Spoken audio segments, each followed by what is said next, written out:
There we go. We're live. Hello, everyone. It is 11:59. So we're gonna let this load a little bit more. Let Facebook know. Um, tell our people that we're live.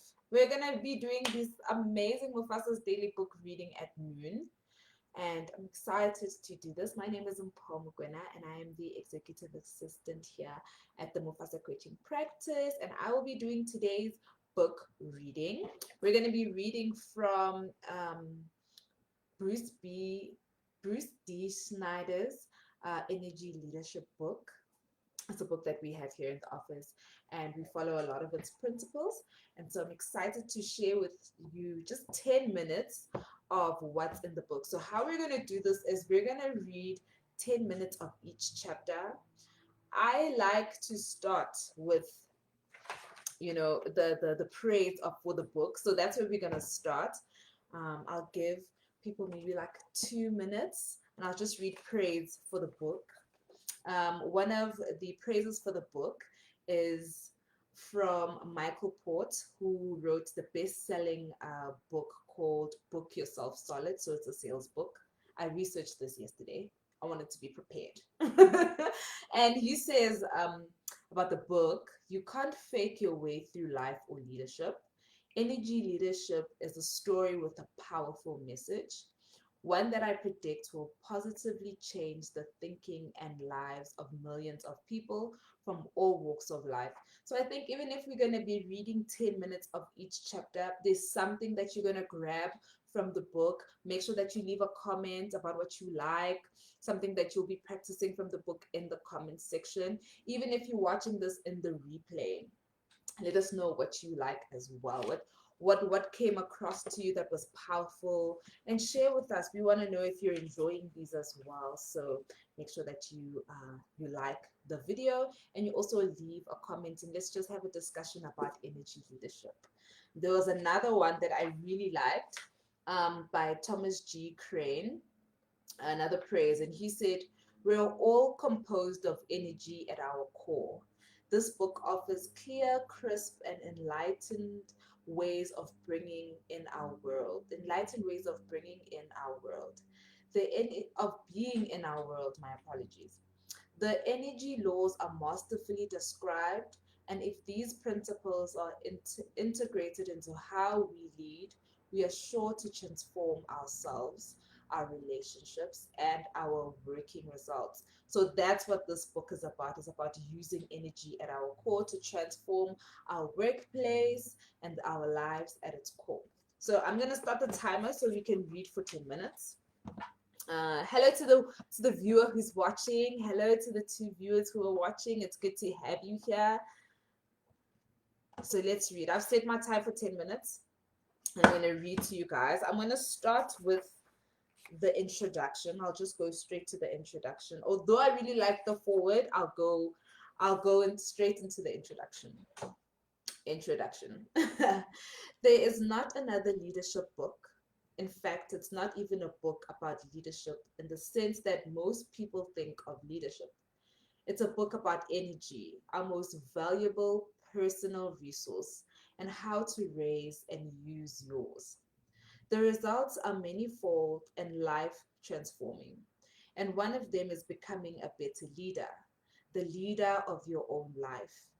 And regardless of whether it is in the boardroom, classroom, or living room, a leader who inspires and motivates everyone around you.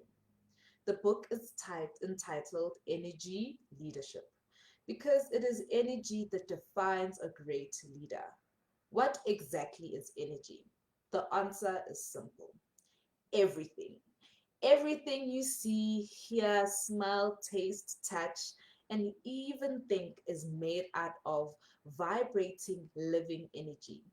In the context of this book, energy refers to a combination of physical and mental, physiological, emotional, and spiritual energy.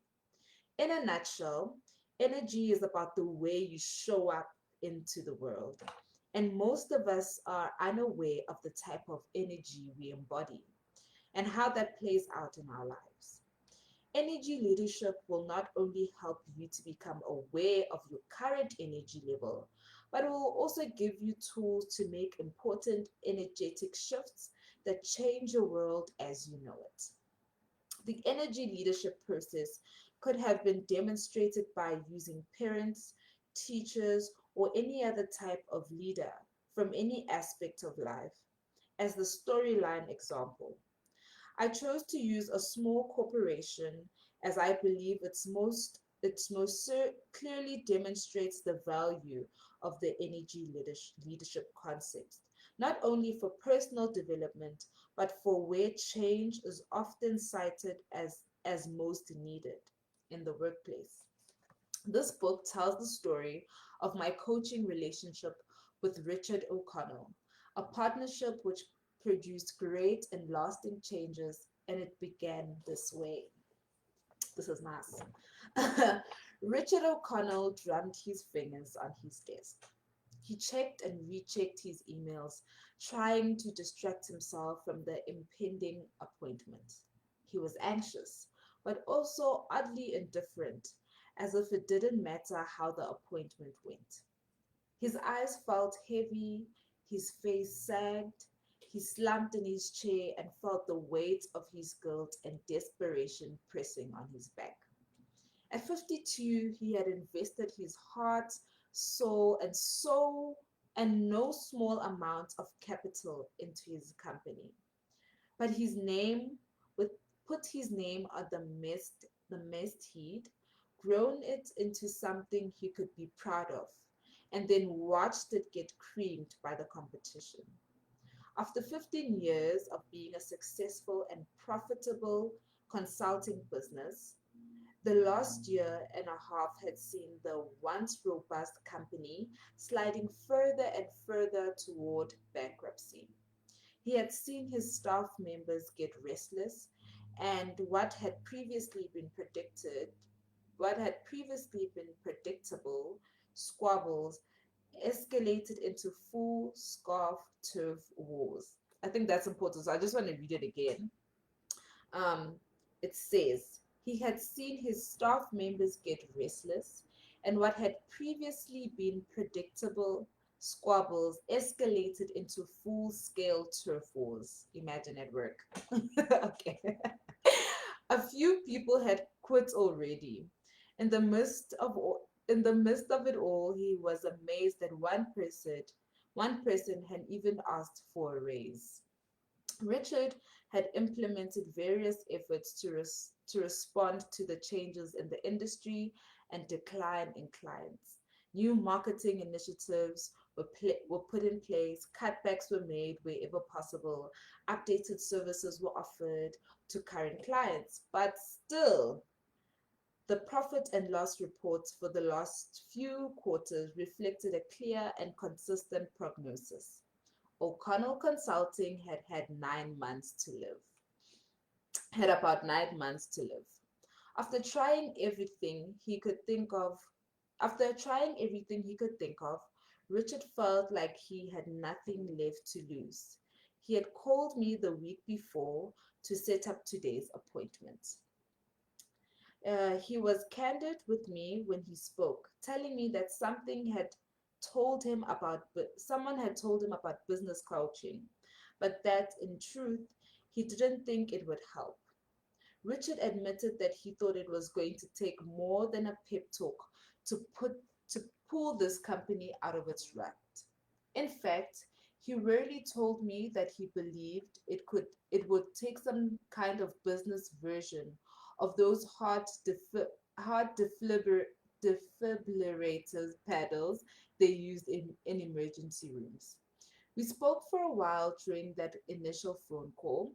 Richard was very honest with me, telling me that he kept asking himself certain questions over and over again. What is wrong with these people? Can't they see the shape we're in? Can't they just get past all this pettiness, pull together, and help us all out of this mess? What's wrong with this industry? What are we doing in this business anyway? Why has it become so cutthroat? Why is it that every time I turn around, another one of our accounts has been stolen right from under our nose?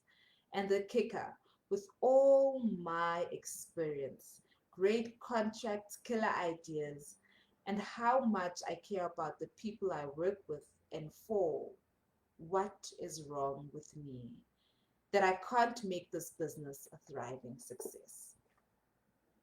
Although it might have felt that way to him, Richard wasn't alone. A relentless stream of questions like like his, runs through the minds of most business people in the United States. I just think in life in general, but that's a comment that's not in the book. From those working in struggling entrepreneurial enterprises to apparently flourishing Fortune 500 companies. Let's call it the stream of unconsciousness, a negatively based what's wrong perspective that erodes morals, dulls productivity, and deeply cuts into profits. It may look as if these kinds of questions are the result of a crushing business climate, but they're actually part of the cause. Indeed, within any individual or company, there is a direct relationship between the what's wrong attitude stream and the flow of finances and personnel. As a coach who helps people deal with everything from personal difficulties to corporate mayhem, I have seen firsthand how deeply ingrained the what's wrong way of thinking has become. No wonder the majority of people in business, from seasoned CEOs to the latest new hire, feel unsatisfied and unfulfilled, and that keeping the motivating, talented, and dedicated people present at organization with its most challenging and important task. Despite best efforts, and as a result of the what's wrong perspective that arises when businesses face obstacles, most staff members see their leaders as uncaring, uninspiring, and unfit to lead. The what's wrong attitude isn't limited to businesses. Unfortunately, it's found in schools, families, nonprofit organizations, and in our relationships, and in our perceptions of ourselves. What does it take to reverse the pressure and negativity that surrounds not only corporate America, but our personal lives and the state of our communities? What will help employees to be productive and content and to have a positive view of both their organizations and co-workers? What will turn around people like Richard, who may indeed have the foundations for success but lack some essential ingredients to inte- essential ingredients to integral to achieving it? That's our 10 minutes up. So I'm going to stop reading there. But I really hope you enjoyed the reading and you can identify some places in your life where you use the what's wrong perspective. So let us know about the what's wrong perspectives that you may see in your life that erode from the fantastic person that you are in your business, in your organization, your career, wherever you might identify it. And join us tomorrow, and possibly we might find, I think we will find the solution within the next 10 minutes of tomorrow's reading. Thank you so much for joining. Hi, Jacques, and to you too, who's going to be watching this in the replay. Hello, goodbye, and see you tomorrow. Make sure you leave a comment. Okay? I'll see you tomorrow. Bye.